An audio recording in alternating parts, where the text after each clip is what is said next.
En Tanzanie vivent près de la moitié des lions qui subsistent sur la Terre. On vient du monde entier pour admirer dans les parcs nationaux ce roi de la faune africaine.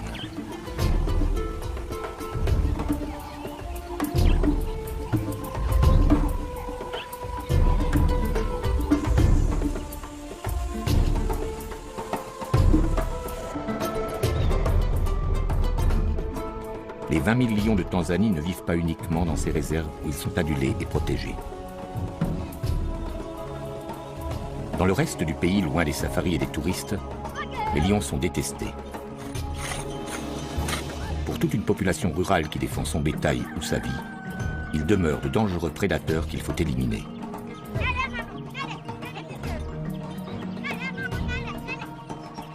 Chaque semaine, un homme meurt, victime de l'attaque d'un félin.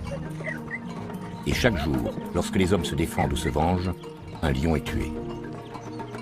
C'est ici, dans cette vaste étendue de hauts plateaux, au pied du Kilimandjaro, que le face-à-face entre les hommes et les lions est le plus tendu.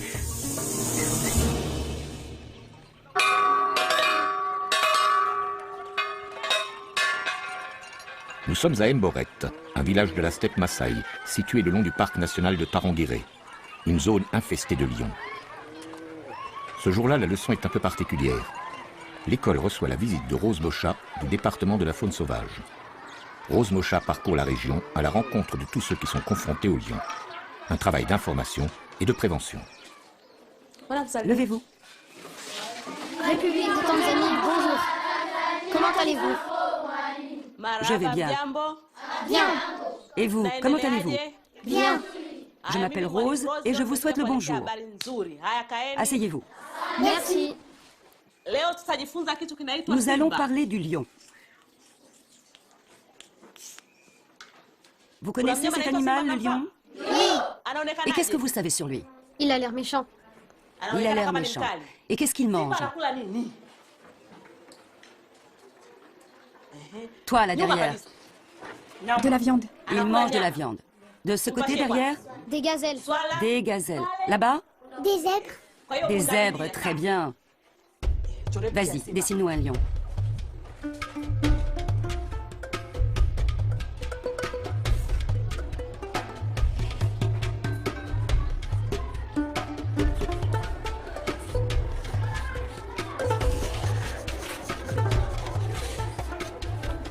Alors, qu'est-ce que c'est? Un lion. Est-ce qu'il y a déjà eu des problèmes avec des lions par ici? Oui. Est-ce que vous avez déjà vu passer un lion? Oui. Vous l'avez vu, hein? Oui. Et est-ce qu'il a fait des dégâts, par exemple dévorer du bétail? Oui. Qu'est-ce qu'il a mangé, par exemple? Un par un, s'il vous plaît. Des vaches. Des vaches. Et quoi d'autre? Des chèvres. Concernant les lions, les petits écoliers d'Mboret en savent autant que les maîtres.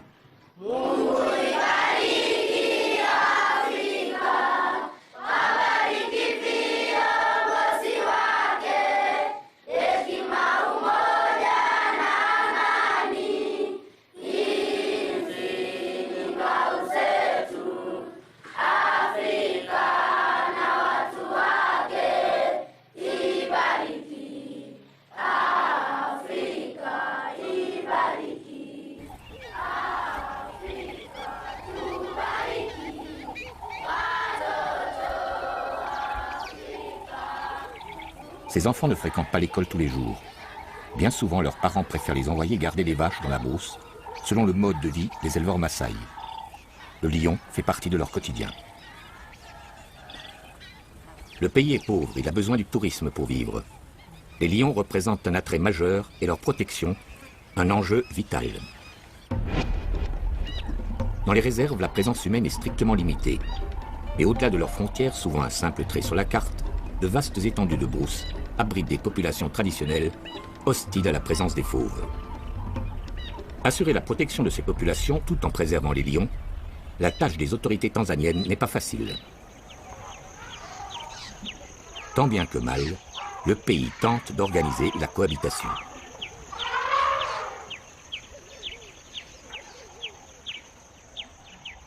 Dans ce conflit entre les hommes et les lions, Bernard Kisui est dédié à la surveillance des félins. Son travail consiste à localiser les différents groupes de lions et à suivre leurs déplacements. Ce matin, Bernard part à la recherche d'une famille de lions qu'il n'a pas vu depuis plusieurs jours.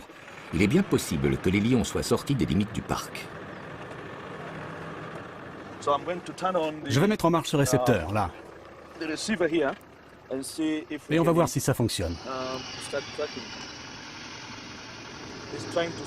On essaie de capter un signal aux alentours.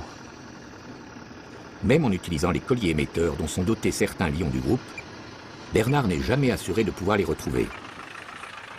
Le comportement des félins est imprévisible. D'un jour à l'autre, les lions peuvent se déplacer sur de grandes distances. Nous devons aller de l'autre côté, là où on recevait les signaux les plus forts. Ils sont probablement à gauche, plus loin au fond de la vallée. Depuis qu'on a commencé à suivre les lions il y a 7 ans, nous avons une bonne idée de l'évolution des populations.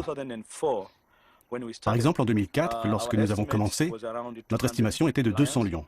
Maintenant, on est descendu à un chiffre de 170, voire 160.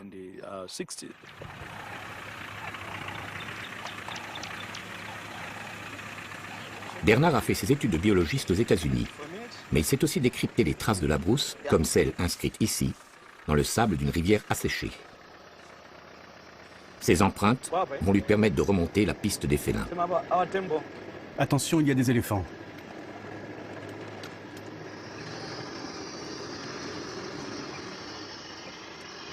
Après plusieurs heures de recherche, le groupe de lions est localisé. Assis, là-bas. Enfin. Ils sont 4. Laissez-moi vérifier.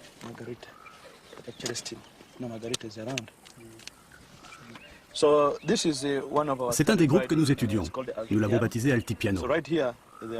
Là, ils sont à l'intérieur du parc, mais il y a quelques jours, on les a trouvés en dehors. Ça, ce sont les fiches d'identification de ce groupe. Vous voyez, ce clan était composé de beaucoup d'individus. Mais aujourd'hui, il n'en reste que 5.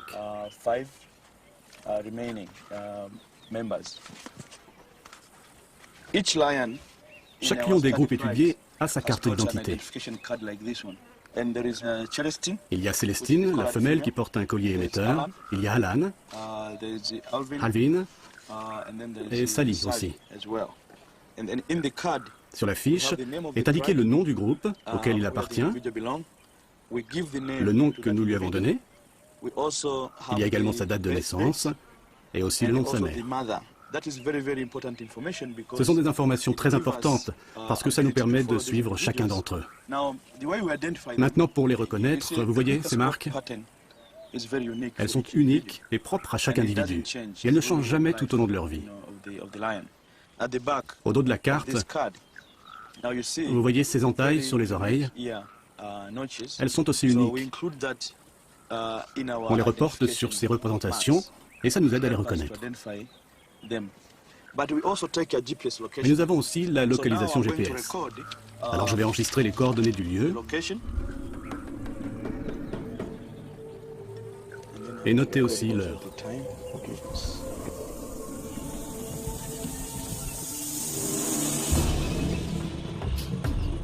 Bernard est rassuré.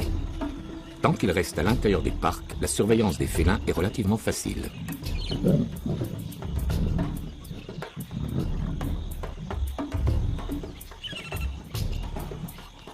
Mais tous les lions ne vivent pas dans les parcs.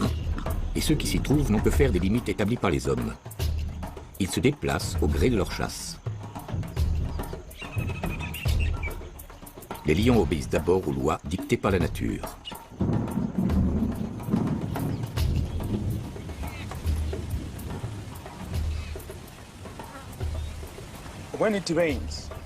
Lors de la saison des pluies, c'est-à-dire autour de novembre, décembre et jusqu'en mai, les animaux se mettent à se déplacer à l'extérieur des parcs. Les lions sont forcés de suivre cette migration parce qu'il ne reste plus rien à manger dans les parcs. Donc ils sortent et ils se retrouvent dans des régions habitées. Il y a des gens, il y a du bétail et toutes sortes d'activités humaines.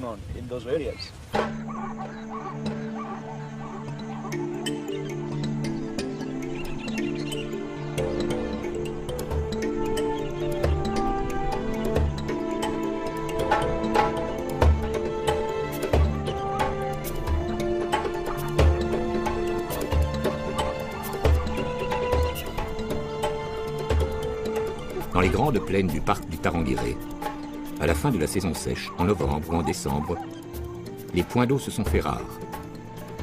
Pour le gibier habituel des lions, les buffles, les gnous, les zèbres, aller boire est devenu plus dangereux.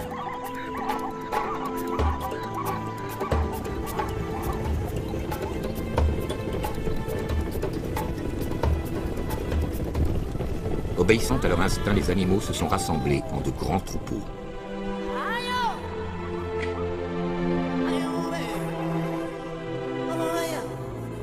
Aux premières pluies, un rituel immuable bouleverse totalement la vie de la savane. Le début de la grande migration. Un spectacle unique au monde qui voit des centaines de milliers d'herbivores se mettre en marche à la recherche de nouvelles prairies. Bientôt, les troupeaux franchissent les limites du parc et quittent ces espaces protégés.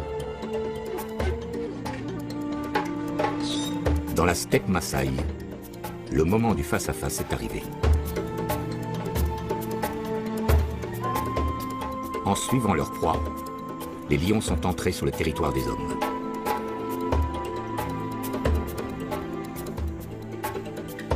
Ils vont y rencontrer des éleveurs, des enfants comme les écoliers d'Emboret, des paysans, tous ceux qui occupent la savane et qui, comme eux, jouent leur survie au quotidien.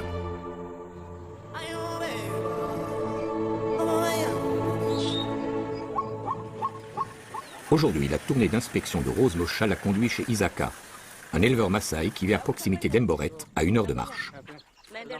Dans le passé, Isaka s'est déjà plaint d'attaques sur son bétail. Vous avez combien de vaches? J'ai 30 vaches. Il n'y a jamais de lions qui viennent par ici? Si, ça arrive, mais on les fait fuir. Ah, vous arrivez à les chasser. Comment faites-vous pour les faire partir? Quand on les entend rugir, soit on pousse des cris, soit on apporte des lampes et on fait de la lumière. Ah, ils s'enfuient.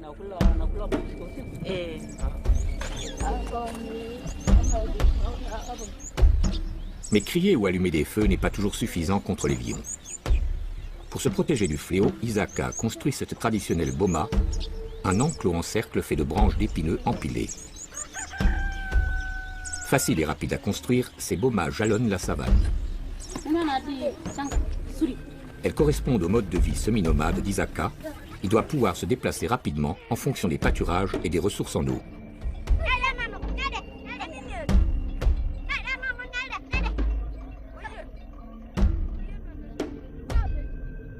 Avec cette boma, en théorie, la famille d'Isaka paraît protégée.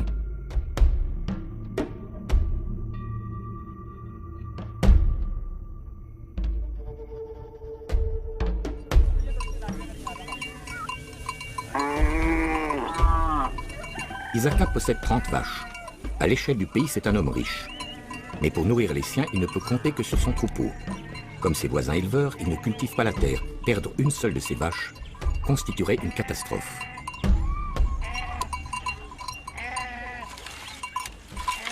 À l'approche du soir, les membres de la famille d'Isaka se hâtent d'enfermer leurs bêtes.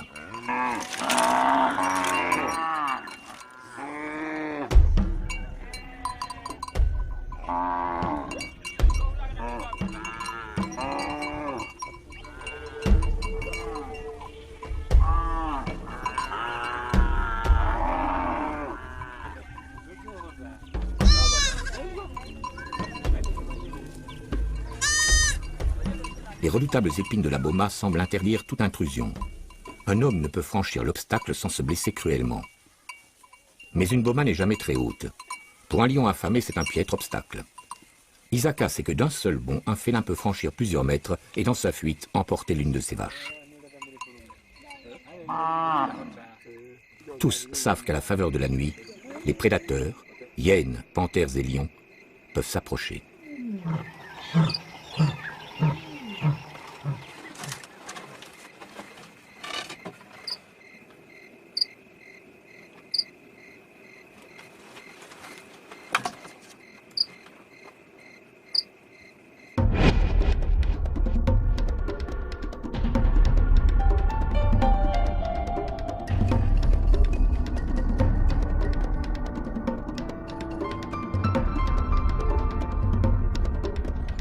Lors de ces tournées, Rose s'adresse en priorité aux chefs coutumiers et aux responsables des villages.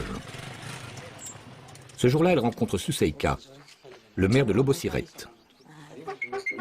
Comme vous le savez, nous habitons à la frontière du Tarangire, où se trouvent des animaux qui, eux, n'ont pas de frontières. Bien sûr. Les lions sortent du parc et viennent dans le village. Le jour, ils n'osent pas, mais la nuit, ils peuvent entrer dans les habitations. Il ne faut pas oublier que notre village est sur leur chemin, celui qui mène au parc de Manyara. Parfois, ces lions attaquent les gens et tuent le bétail. Cela nous pose un énorme problème.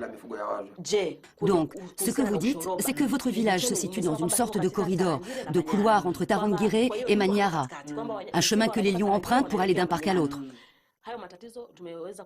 En faisant remarquer à Suseika que son village se trouve placé sur le chemin des lions, Rose aborde un sujet délicat. Les autorités veulent instaurer des corridors de protection, interdits à toute présence humaine. Ainsi, les hommes et les lions ne se partageraient plus les mêmes territoires. Voir leur village déplacé et les éleveurs obligés d'abandonner leur boma, parmi les Maasai et malgré les promesses de dédommagement, l'idée passe mal. Le désir de ces populations est bien de conserver leurs terres et leur mode de vie traditionnel.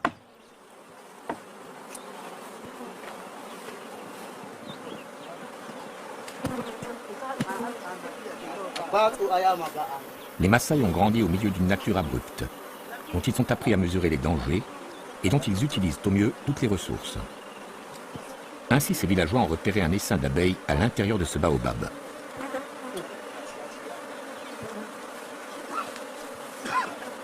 Qu'importe les piqûres d'insectes, le miel fournit un apport en calories bienvenu à ces habitants de la steppe, dont le souci quotidien reste de se nourrir.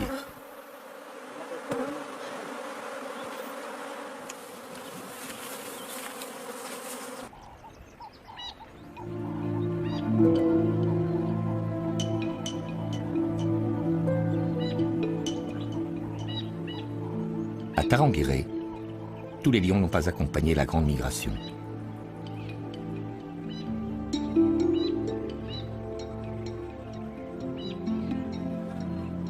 Dans le parc, en ce mois de février, une lionne est demeurée sur place, gênée par la naissance d'une portée de lionceaux.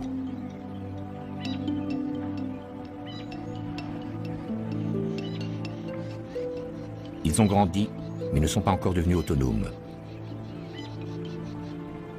Pour se nourrir, un lion adulte a besoin de près de 10 kg de viande par jour. Un groupe de lions doit ainsi tuer un grand animal comme un zèbre ou un gnou tous les 3 ou 4 jours.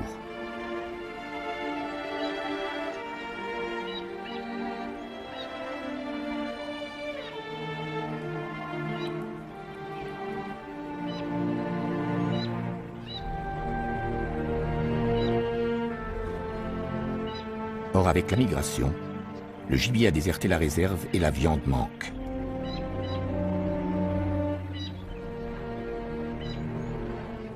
Sous-alimentés, à l'aspect famélique, les petits lions sont maintenant en danger.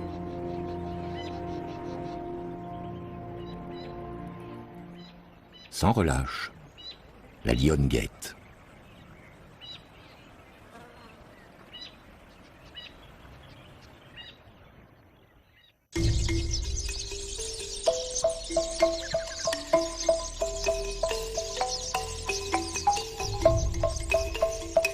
Dans sa boma non loin d'Elboret, Isaka n'aura connu que quelques jours de répit. Peu de temps après notre visite, l'éleveur a été réveillé en pleine nuit par les aboiements de ses chiens et les meuglements de son bétail. La boma de son voisin était attaquée. 2 lions ont pénétré dans l'enclos, y ont tué 2 vaches et ont commencé à les dévorer sur place. Dans la confusion, tout le bétail paniqué s'est enfui dans la brousse.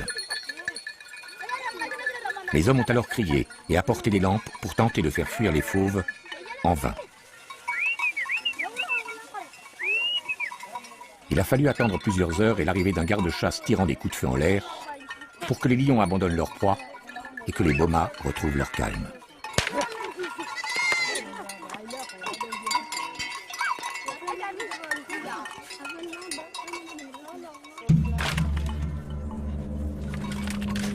Pour le voisin d'Isaka, le bilan est lourd. 2 vaches tuées, c'est 800 000 shillings de pertes, près de 500 €. Plus d'1 an de travail au salaire moyen et aucune indemnité de prévue.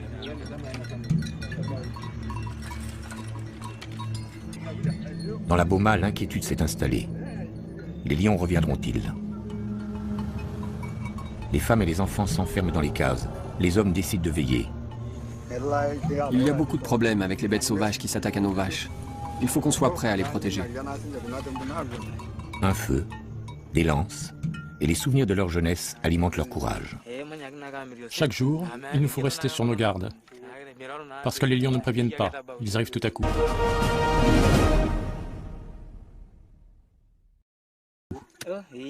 C'est comme ça qu'ils sont arrivés ici l'autre jour. Je vais remettre du bois dans le feu. La lumière permet au moins de voir un peu ce qui se passe. On ne voit pas très bien, mais c'est assez pour que nous puissions nous défendre. La vie continue, toujours. De toute façon, il n'y a rien d'autre à faire. On doit suivre notre destin. C'est comme ça.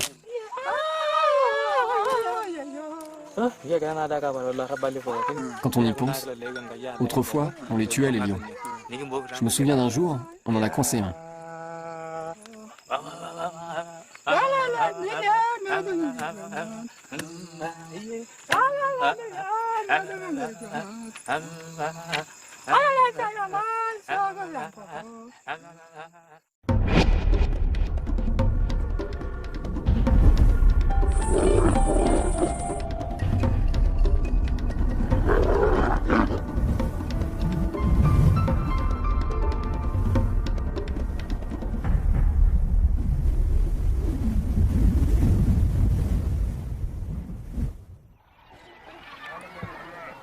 Autrefois, Isaka et les siens et tous les nomades Maasai des environs n'auraient pas hésité. Ils auraient pisté les lions pour se venger.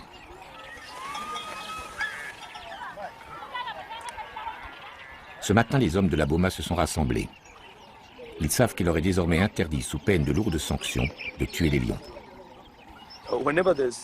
À chaque attaque de lions sur le bétail, les Maasai organisaient une chasse et ils partaient dans la brousse, jusqu'à ce qu'ils trouvent un lion, n'importe lequel, et ils le tuaient à coups de lance.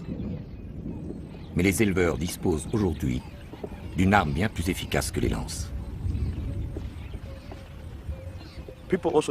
Les gens se servent de poison.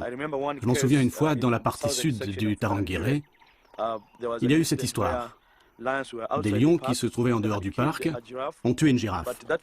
Sa carcasse a été bourrée de poison. Et plus tard, nous avons trouvé 5 cadavres de lions dans la zone où ce poison avait été utilisé.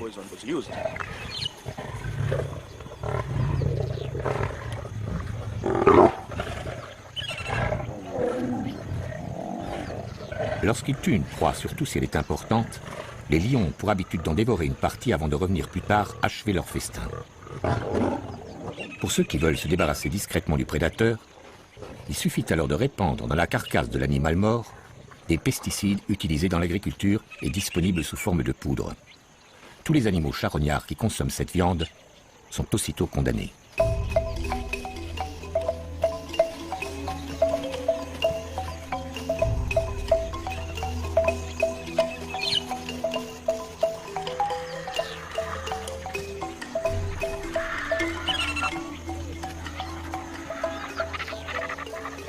Alertés par la mort de lions, mais aussi par des hécatombes massives de vautours, de chacals et de hyènes, les autorités ont mené leur enquête. Très vite, elles ont soupçonné l'utilisation d'un pesticide interdit, car particulièrement nocif, le furadin.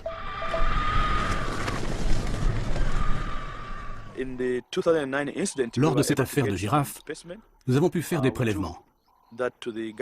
Nous les avons apportés à un laboratoire gouvernemental qui a pu vérifier. Et c'était du furadin qui avait été utilisé.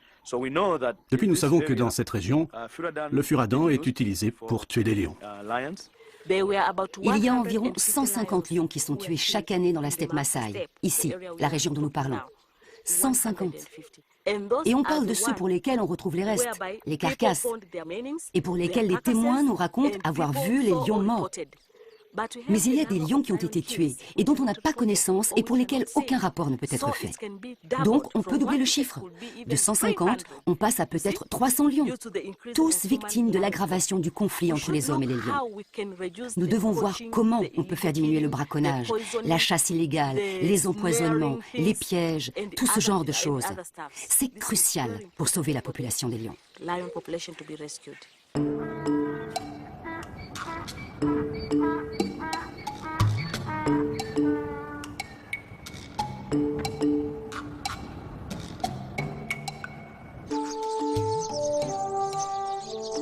En une ou deux générations, le monde clos dans lequel vivaient ces nomades Maasai a profondément changé.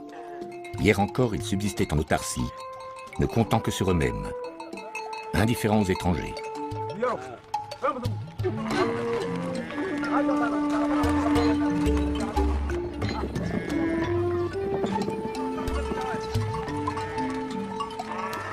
Mais la démographie a explosé. En 40 ans, la population de la Tanzanie a triplé. Il a fallu nourrir tout ce monde et alimenter des villes qui ne cessaient de s'étendre.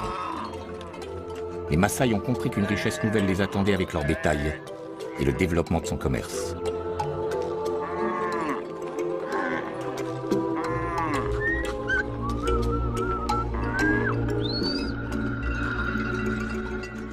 Isaka, comme tous les éleveurs de sa région, se rend maintenant régulièrement dans la grande cité du Nord, à Arusha.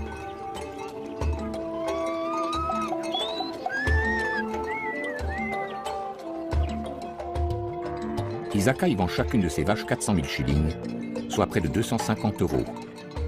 Il met 2 jours pour gagner à pied les abattoirs.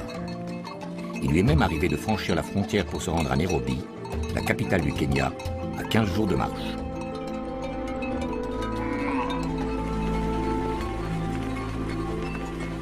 La steppe Maasai voit défiler sans cesse ses grands troupeaux de bovins. Petit à petit, le bétail domestique a envahi la savane à la recherche de nouveaux pâturages et de points d'eau.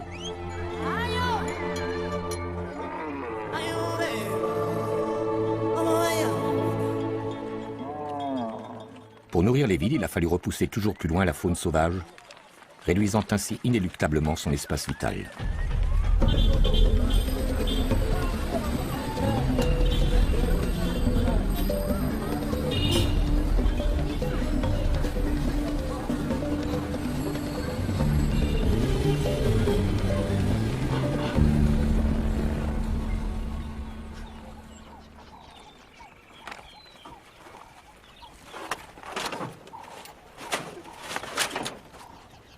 Nous sommes près de Simanjaro, un village situé au nord du parc de Tarangire, le long de l'un de ces fameux corridors empruntés par les lions.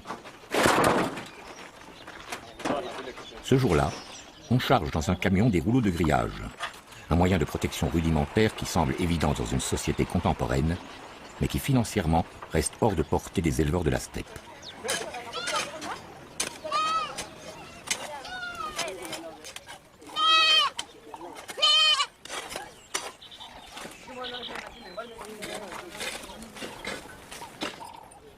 Dans cette boma, les travaux d'installation sont en bonne voie, malgré l'air dubitatif de certains des Maasai présents.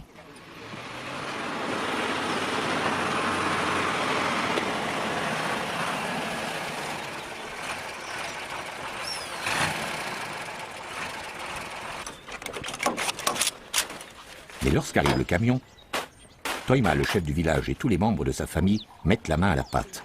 Ils ont parlé avec des voisins déjà équipés, et le téléphone de la savane a parfaitement fonctionné. Une boma solide est alors érigée, le fil de fer remplace les épines.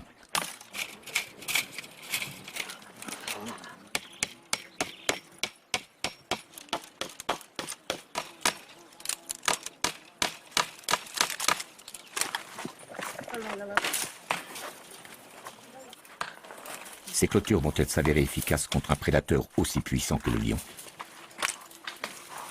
Pour répondre à cette question et à titre de test, une centaine d'enclos, financés par des associations occidentales, sont en cours d'installation autour de Simanjaro.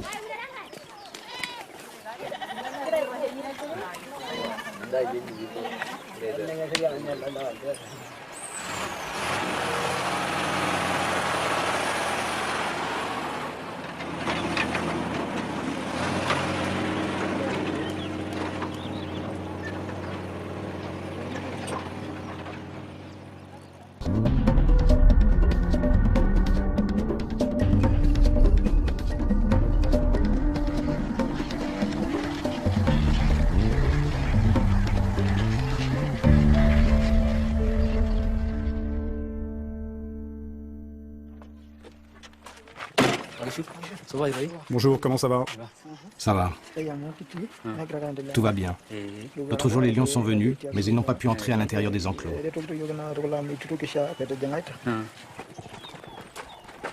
Dans les bomas déjà équipés, les autorités viennent aux nouvelles et inspectent les clôtures.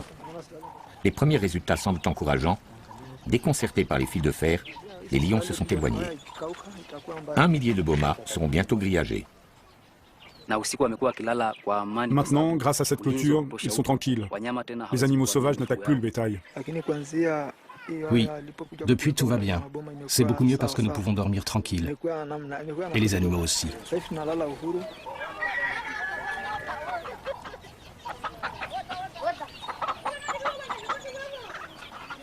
Mais pour l'éleveur, cette sécurité nouvelle a un prix. Les clôtures ont pour effet de sédentariser Toiba et les siens.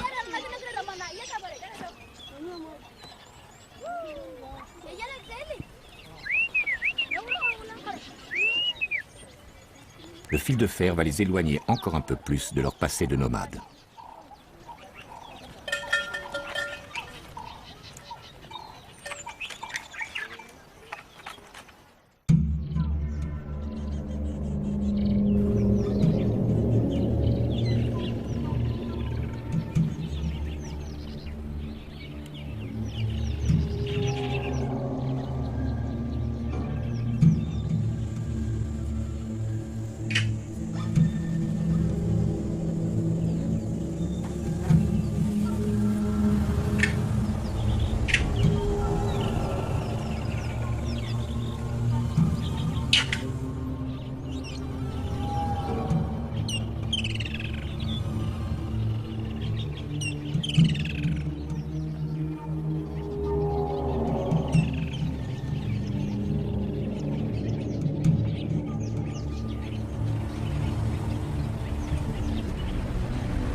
Dans le parc de Tarangire, la lionne accompagnée de ses jeunes cherche toujours à se procurer de la nourriture.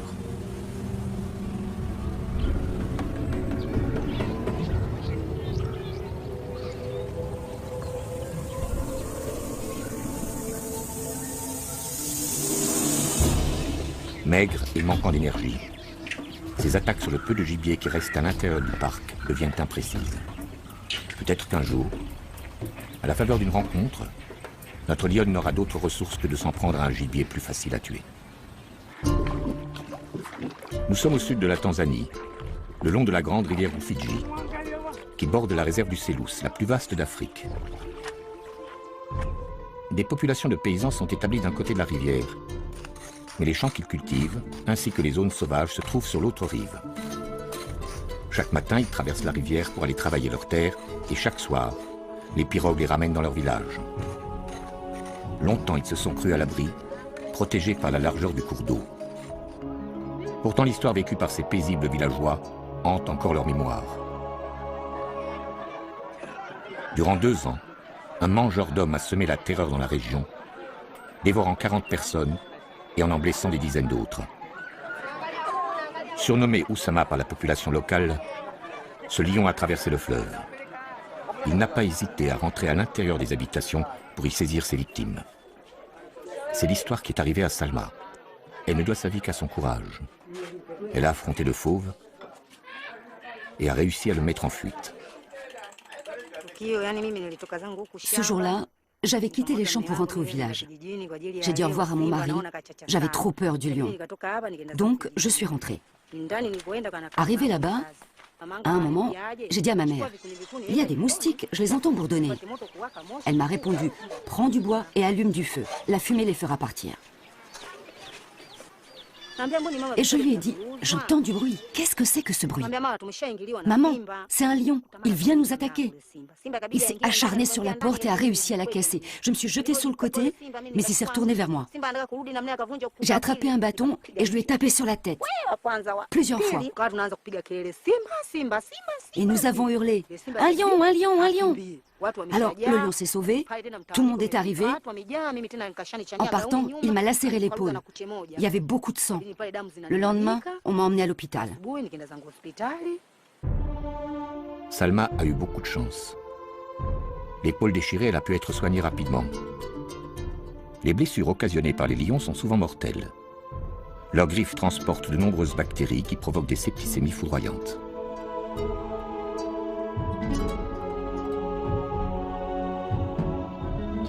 Le long de la Rufiji, À une certaine période de l'année, pour défendre leur récolte contre les cochons sauvages, les paysans passent la nuit dans ces cabanes. Ils s'installent en hauteur pour se protéger des lions, eux-mêmes à la recherche de ces nuisibles.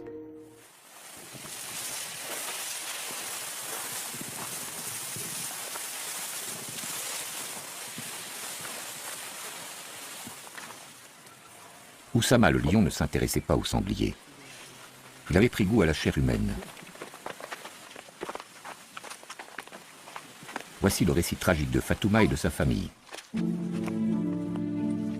À l'âge de 20 ans, la jeune femme menait la vie sans histoire d'une paysanne de la Rufiji.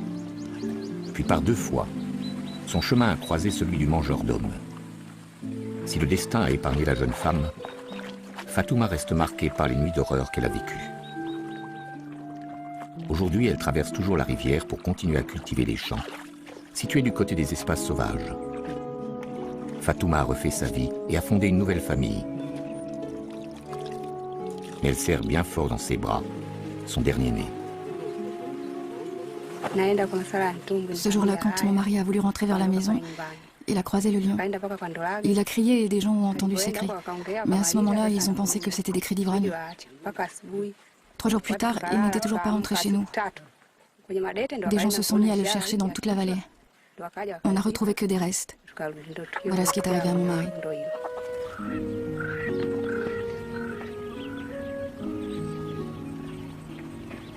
Après l'enterrement de mon mari, je suis restée là pendant les 40 jours du deuil. Et puis je suis partie chez mes parents. Le jour même de mon arrivée, vers 1h ou 2h du matin, ma mère a bougé et a fait du bruit. Et mon père s'est mis à crier. Après, je n'ai plus rien entendu. Je suis restée avec les enfants en silence jusqu'à la fin de la nuit. Le matin, mon beau-père, le père de mon mari, est arrivé. Il est monté au-dessus dans la case et il a trouvé mon père mort. Tout le haut de son corps avait été dévoré. On a cherché ma mère, on l'a trouvée. Le lion lui avait mangé le ventre, le reste était là. Nous avons pris leur corps pour les enterrer.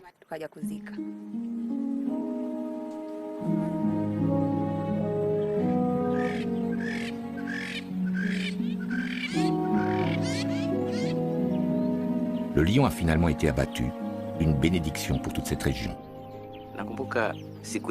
Je m'en souviens très bien. Quand le lion s'est jeté sur nous pour nous attaquer, nous avons pu lui tirer dessus, juste avant qu'il nous atteigne. Nous étions 6 ou 7. Et là, le lion est tombé. Et tout le monde a continué à tirer sur lui.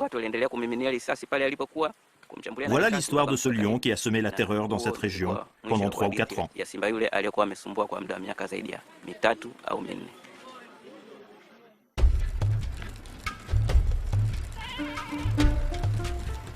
Les lions se nourrissant de chair humaine sont rares. Un tueur en série comme Oussama reste un cas extrême. Les écoliers d'Emboret n'y ont jamais été confrontés. Une mauvaise rencontre est toujours possible, mais ces enfants élevés à la rue d'école de la Brousse restent les héritiers des traditions Maasai. Ils ne s'imaginent pas en victime.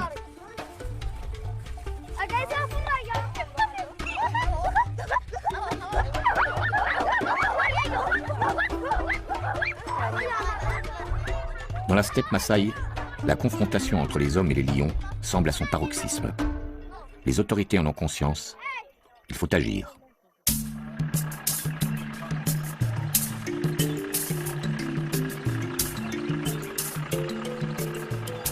À la lisière du parc du Tarangire, les hommes attachés à la surveillance des lions ont repris la piste. Relever leurs traces, suivre leurs déplacements, mieux comprendre leur comportement, permettra peut-être de se parer de futures attaques.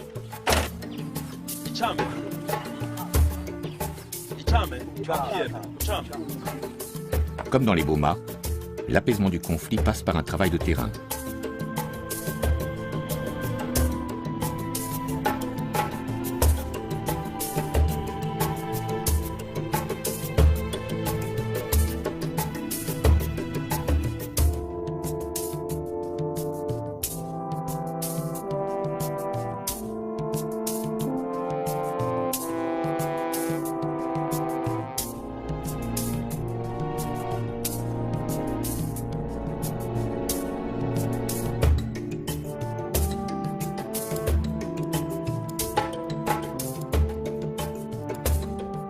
Rose, Isaka, Bernard, Fatouma.